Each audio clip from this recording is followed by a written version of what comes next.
La torche de Lucas, vacillante, projetait sur les parois suintantes l'ombre difforme de sa silhouette courbée. L'humidité avait un goût métallique, comme une fièvre qui s'infiltrait par les narines. Il avançait lentement, ses bottes glissant parfois sur les pierres noires, l'écho de ses pas semblant répondre avec un léger décalage, comme si quelqu'un imitait sa cadence dans un couloir parallèle. L'entrée de la vieille mine de Saint-Michel, scellée depuis l'accident de 1987, n'était plus qu'un secret mal gardé au fond de la vallée. Les autres avaient cessé d'en parler, par lassitude ou par crainte, mais Lucas n'avait jamais pu oublier. Il avait 11 ans lorsque son frère aîné, Antoine, avait disparu là, avec 15 autres hommes. Un effondrement, disait-il, aucun corps retrouvé, rien à enterrer, rien à pleurer. 20 ans plus tard, Lucas s'était fait mineur, comme son père, comme son frère. Il disait que c'était un hommage, mais en vérité, c'était une obsession. Comme si, en creusant les entrailles de la terre, il pourrait exhumer autre chose que du charbon. Des réponses. Ce soir-là, il était revenu seul, contre toute consigne, avec l'intention de franchir le tunnel effondré. Une fissure récente, causée par un glissement de terrain, avait ouvert un passage étroit vers le puits condamné. Dès qu'il y posa le pied, une odeur étrange lui remonta à la gorge, pas seulement de la terre humide, plus acide, plus agressive, une trace de soufre, presque sucrée, qui insinuait un malaise sans nom. Il s'arrêta un instant, sentant son cœur cogner contre ses côtes. Le silence, ici, n'était pas total. Il y avait comme un murmure, un frottement intermittent, difficile à localiser. Peut-être les racines des arbres, pensait-il, ou un courant d'air. Pourtant, chaque fois qu'il essayait de se convaincre, le son revenait. Un glissement, presque un chuchotement, juste après qu'il ait bougé. Il s'enfonça plus loin. Le tunnel s'élargissait par endroits, puis se resserrait en couloirs tortueux. Les murs, autrefois lisses, étaient griffés de longues marques irrégulières. Lucas s'arrêta, la lumière de sa lampe tremblant sur les stries. Trop nette pour être naturelle, trop haute pour une bête. Mais peut-être une vieille griffe de machine, se dit-il. Peut-être. Un souffle d'air froid le traversa alors. Il se retourna brusquement. Rien. Pourtant, il aurait juré que quelqu'un venait de passer derrière lui. Le silence se fit plus dense. Il reprit sa marche, mais ses pas étaient désormais hésitants, lestés d'une angoisse sans nom. Alors il l'entendit. « Lucas !» Un souffle, à peine une voix, mais claire, distincte, trop proche. Il se figea. La torche trembla dans sa main. Il lutta contre l'envie de répondre. Peut-être que son esprit lui jouait des tours. Il avait peu dormi ces derniers jours. La tension, le travail, l'obsession. Les voix peuvent surgir dans la fatigue. Il le savait. Il l'avait lu. Il en avait parlé à personne. Lucas, c'est moi. Cette fois, il reconnut la voix. C'était celle d'Antoine. Il chancela, les yeux écarquillés. Une illusion. Il le savait. Une hallucination auditive, provoquée par la mémoire, la résonance, la claustrophobie. Il se répéta ces mots comme une prière, mais sa gorge était sèche. Il avança encore, lentement. Chaque pas semblait aspirer dans un silence plus profond. L'air devenait plus lourd. Il sentait des picotements dans sa nuque, comme si des yeux invisibles le suivaient dans l'obscurité. Les marques de griffes se faisaient plus nombreuses. Certaines s'entremêlaient dans un motif presque géométrique. Lucas les toucha du bout des doigts. Les parois étaient tièdes, pas chaudes, pas froides, tièdes, comme si elles respiraient. Il se mit à parler à voix haute. « C'est juste la fatigue, dit-il, juste la fatigue. » Mais le tunnel semblait lui répondre. Des chuchotements à peine audibles, comme si les mots étaient aspirés dans la pierre. Il distingua d'autres voix, celle de Marcel, son collègue mort dans un accident l'année précédente, puis celle de Louis, disparu dans un effondrement en 2009.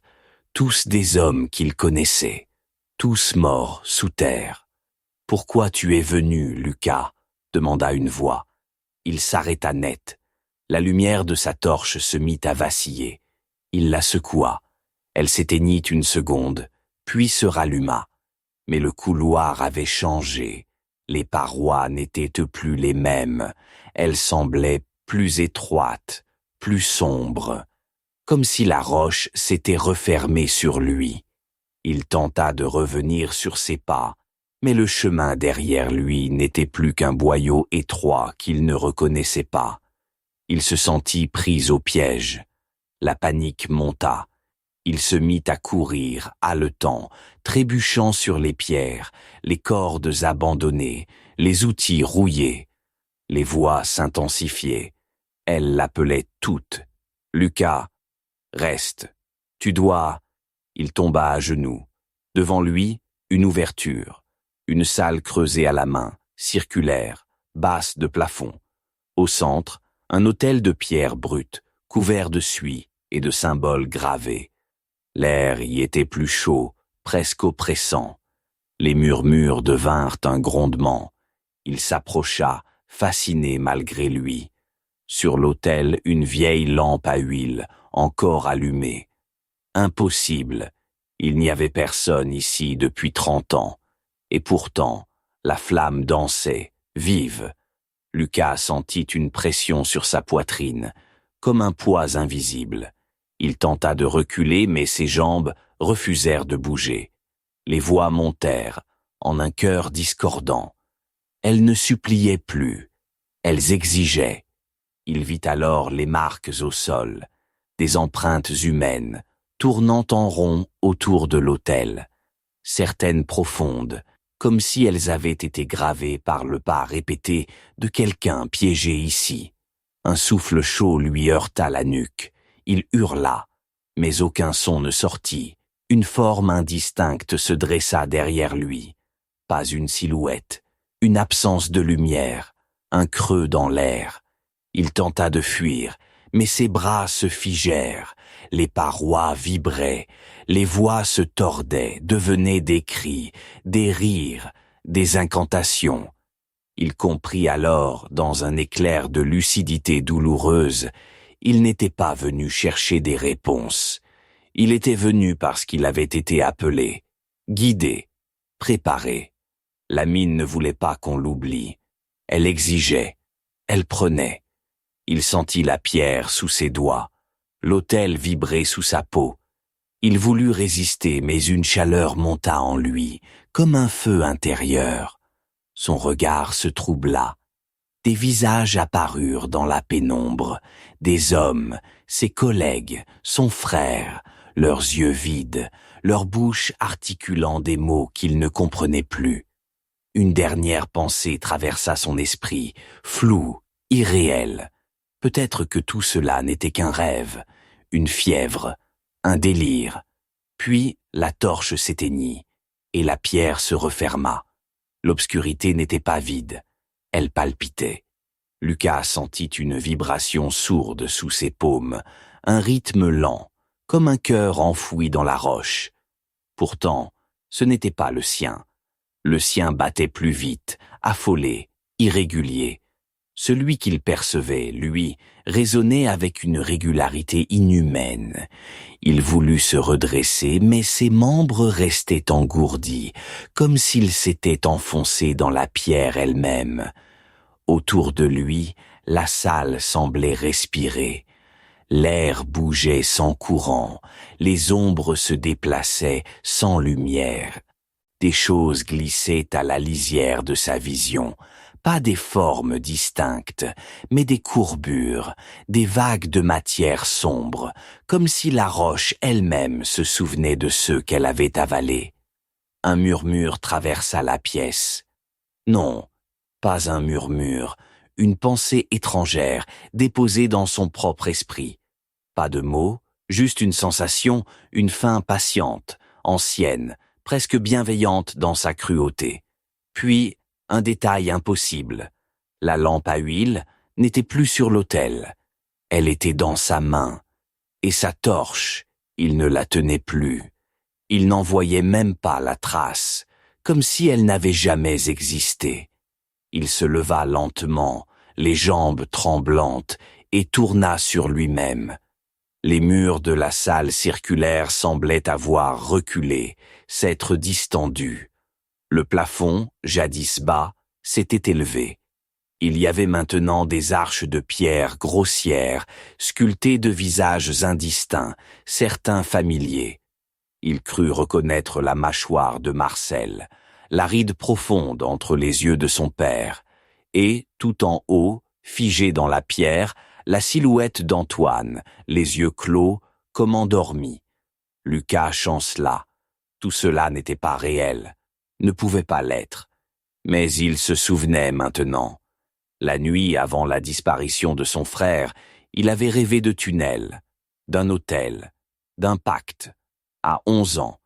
Et Antoine lui avait dit, au matin, en souriant, « Tu m'as montré où aller ». Il n'avait jamais compris ces mots. Jusqu'à maintenant.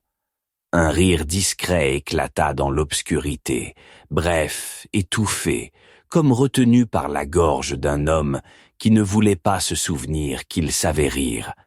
Le tunnel derrière lui avait disparu, ou bien n'avait jamais été là. Le silence reprit sa place, mais il n'était plus le même. Il portait une densité nouvelle, comme si l'air était chargé de souvenirs oubliés. Lucas marcha, éclairé par la lampe qu'il ne se souvenait pas d'avoir allumée. Ses pas ne faisaient plus d'écho. Le sol semblait absorber le bruit, comme une terre trop longtemps privée de pluie absorbe l'eau sans la faire clapoter. Il atteignit un couloir qu'il reconnut vaguement. Une section de la mine ancienne, celle que les cartes ne mentionnaient plus. Le bois des poutres avait noirci, mais tenait encore. Sur l'une d'elles, gravée à la pointe, une inscription. L.A. 1987. Les initiales de Lucas et Antoine. Il se rappela ce jour-là. Ils avaient suivi leur père en cachette, avaient gravé leurs lettres dans le bois humide. Mais ce souvenir, maintenant, lui semblait faux. Trop net, trop précis, comme reconstitué. Il passa la main sur les lettres. Elles étaient fraîches. La sciure restait collée à ses doigts. Quelqu'un ou quelque chose les avait refaites. Plus loin, une silhouette apparut. D'abord floue, puis nette. Antoine. Mais pas comme dans sa mémoire. Son frère semblait figé dans le temps, ni vieilli, ni mort. Sa peau légèrement translucide, ses yeux vides mais fixés sur lui. Il ne parlait pas. Il ouvrit la bouche, mais aucun son ne sortit. Pourtant, Lucas comprit. Tu n'étais pas censé venir. Il voulut parler, mais sa gorge refusa. Il avança d'un pas. Antoine recula, puis lentement se retourna et disparut dans un boyau encore plus sombre. Lucas suivit. Le boyau descendait en spirale, comme une vis sans fin.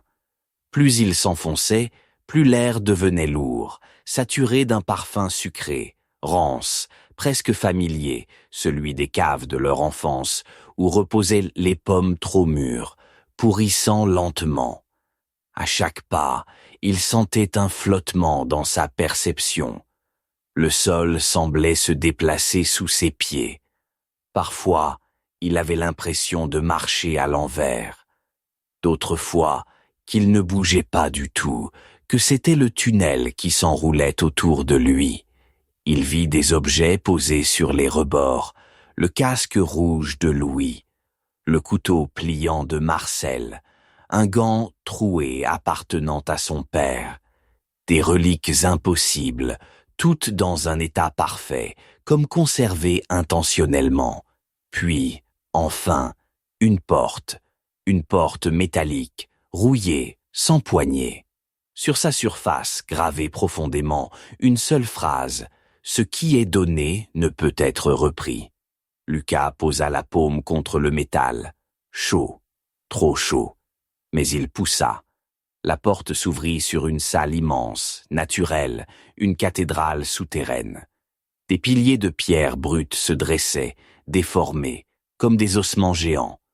Au centre, un vide, un puits, béant, sans fond visible. Et autour, tous les disparus. Ils n'étaient pas morts. Ils n'étaient pas vivants non plus. Ils tournaient lentement, silencieusement, en cercle parfait autour du puits. Leurs yeux étaient ouverts, leur bouche aussi. Mais aucun son ne sortait. Antoine était là, parmi eux, figé dans la procession. Lucas sentit ses jambes bouger malgré lui. Il entra dans le cercle. La lampe dans sa main s'éteignit. Il ne vit plus rien. Mais il sentit un froid au centre de son crâne, puis une chaleur dans sa poitrine. Quelque chose se déplaçait en lui. Pas une présence, un souvenir, un accord. Il comprit. Il n'était pas venu chercher Antoine, il était venu le remplacer. Des semaines plus tard, dans une cabane délabrée non loin de Saint-Michel, une femme relisait pour la 10e fois le journal de bord, retrouvé dans le vestiaire souterrain. Une écriture tremblante, signée Lucas A.